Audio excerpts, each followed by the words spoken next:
Hi viewers, welcome to our channel. இன்றைக்கி நம்ம சேனலில் என்ன ரெசிபி பார்க்க போகிறோன்னா புளிப்பொங்கல். நைட்டு டின்னருக்கு ரொம்ப கம்ஃபர்ட்டாக இருக்குங்க. புளியவல் பண்ணுற மாதிரியே இந்த புளிப்பொங்கல் அரிசியை இடித்து பண்ண போகிறோம். சூப்பரான இந்த புளிப்பொங்கல் எப்படி பண்ணுறதுன்னு பார்க்குறதுக்கு முன்னால் நம்ம சேனல் இன்னும் சப்ஸ்கிரைப் பண்ணலைன்னா கண்டிப்பாக சப்ஸ்கிரைப் பண்ணிடுங்க. கூடவே பக்கத்தில் இருக்கிற பெல் பட்டனையும் தட்டி விடுங்க. ஸோ நான் போடுற வீடியோ எல்லாமே உடனுக்குடனே நோட்டிஃபிகேஷனாக வந்துடும். வாங்க இந்த புளிப்பொங்கல் எப்படி பண்ணுறதுன்னு பார்க்கலாம். முதல்ல ஒரு பவுலில் 1 கப் அளவு அரிசி எடுத்துக்கிறேன். இந்த அரிசியை இப்போ மிக்ஸி ஜாருக்கு மாற்றிட்டு இதை ரவை மாதிரி பொடிச்சுக்கலாம். பாருங்கள், நல்லா ரவையாக இருக்கா? இந்த மாதிரி பொடிச்சு எடுத்துக்கலாம். இப்போ இதை நல்லா தண்ணி ஊற்றி 2-3 தடவை கழுவிட்டு அடுப்பில் வச்சு நல்லா குழைவாக வேக வச்சு எடுத்துக்கலாம். 1 கப் அளவு இடித்த அரிசிக்கு 2 கப் அளவு தண்ணி சேர்த்துக்கிட்டால் சரியாக இருக்கும். இது நான் பொங்கல் மாதிரி பண்ணுறதுனால நல்லா குழைவாக வேக வச்சுக்கிறேன். உங்களுக்கு புளியவல் மாதிரி உதிரி உதிரியாக வேணும்னா இன்னும் கொஞ்சம் முன்னாடியே உதிராக வடித்து எடுத்துக்கலாம். இதையே நல்லா வேக வச்சு எடுத்து ஆற வைக்கலாம். அதுக்குள்ளே இதுக்கு மசாலா வறுத்துக்கலாம். ஒரு பேனில் 1 டேபிள் ஸ்பூன் அளவு மல்லி, 1.5 டீஸ்பூன் அளவுக்கு மிளகு சேர்த்துக்கிறேன். இது கூடவே 1 டீஸ்பூன் அளவு சீரகம், 1 டீஸ்பூன் அளவு கடுகு எல்லாத்தையும் நல்லா இப்போ ட்ரை ரோஸ்ட் பண்ணிக்கலாம். கடுகு சீரகம் நல்லா பொரிஞ்சு வரணும், அந்த அளவு வறுத்துக்கலாம். பாருங்கள், நல்லா வறுபட்டுருச்சு. இப்போ அடுப்பை ஆஃப் பண்ணிவிட்டு இதை எடுத்து நல்லா ஆற வச்சிடலாம்.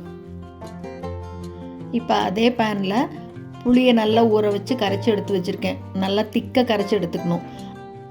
அந்த புளி தண்ணியை இந்த பேனில் சேர்த்துக்கலாம். இதுலேயே இப்போ 3 பச்சை மிளகாயை நீட்டமாக கீறி அப்படியே சேர்த்துக்கிறேன். கூடவே 1 கொத்து கருவேப்பிலை, கொஞ்சமாக 1/4 டீஸ்பூன் அளவு மஞ்சள் தூள், இது எல்லாத்தையும் சேர்த்து கொதிக்க விடலாம். கொதி வரட்டும்.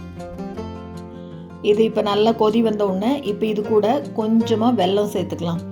ஒரு 1/2 டீஸ்பூன் அளவுக்கு இருந்தால் போதும். வெல்லம் சேர்த்துனா தான் இந்த புளிப்பொங்கல் நல்லா இருக்கும். நல்லா கலந்து விட்டுட்டு கொதிக்க விடலாம். புளித்தண்ணியோட பச்சை வாசனை போகிற வரைக்கும் கொதிக்கணும். அது கொதிக்கிறதுக்குள்ளே இப்போ வறுத்து அரைச்சி வச்சோம் இல்லையா, அதையெல்லாம் ஒரு மிக்ஸி ஜாரில் சேர்த்து பொடிச்சுக்கலாம். பாருங்கள், நல்லா இந்த அளவு பவுடர் பண்ணி எடுத்து வச்சுக்கலாம். இது இருக்கட்டும். புளித்தண்ணி நல்லா கொதிச்சிருச்சு. இப்போ இதுக்கு தேவையான அளவு உப்பு சேர்த்துட்டு அதுவும் நல்லா கலந்ததுக்கப்புறமா இப்போ வேக வச்சோம் இல்லையா அரிசியை பொடி பண்ணி, அதையே இது கூட சேர்த்தணும். நான் நல்லா குழைவாக வேக வச்சுருக்கேன். நீங்கள் உதிராக வேணும்னா உதிராக வடிச்சுக்கோங்க சாதத்தை.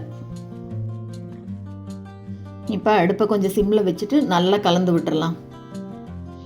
கட்டி இல்லாமல் நல்லா கலக்கணும். பாருங்கள், இந்த அளவுக்கு நல்லா கலந்து விடணும்.